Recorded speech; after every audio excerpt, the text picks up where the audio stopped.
ஐதீகம் இருக்கின்றது. அந்த ஐதீகத்தின் நம்ம உண்மை ஐதீகம் இந்த நல்லது கெட்டது அம்புட்டையும் கெடுக்கிறது யாரு? நம்மதான். யாரு சொல்ற நம்ம ஐதீகம் சொன்னோம்னா என்ன மயிரை புடுங்கலன்ட்டு அப்படியே படுத்துக்க வேண்டியதுதான். என்னைக்கு நீங்க தமிழ்நாட்டுடைய பாரம்பரியத்தை மாத்த ஆரம்பிச்சீங்களோ சரி மசூர் கூட உருப்படாது. என்னைக்கு வல்லரசு மசூர் கூட ஆகாது நாடு தமிழ்நாடு. ஆமா, நீங்க ஒரு காட்டுல நாங்க ஒரு காட்டுல போற மாதிரி தான் இருக்கோம்.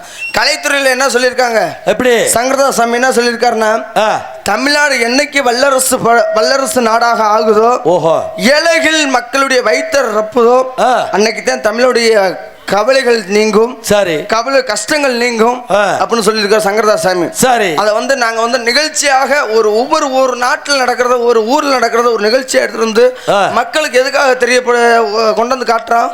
ஆமா, எல்லாரும் சந்தோஷமா இருக்கணும். இப்படி எல்லாம் நடந்திருக்கா, இப்படித்தான் மனுஷன் வாழணும் அப்படிங்கிற ஒரு நிகழ்ச்சிக்காகத்தான் நான் ஒரு வேஷம் போட்டு இருக்கேன். அந்த வேஷத்துக்கு தகுந்த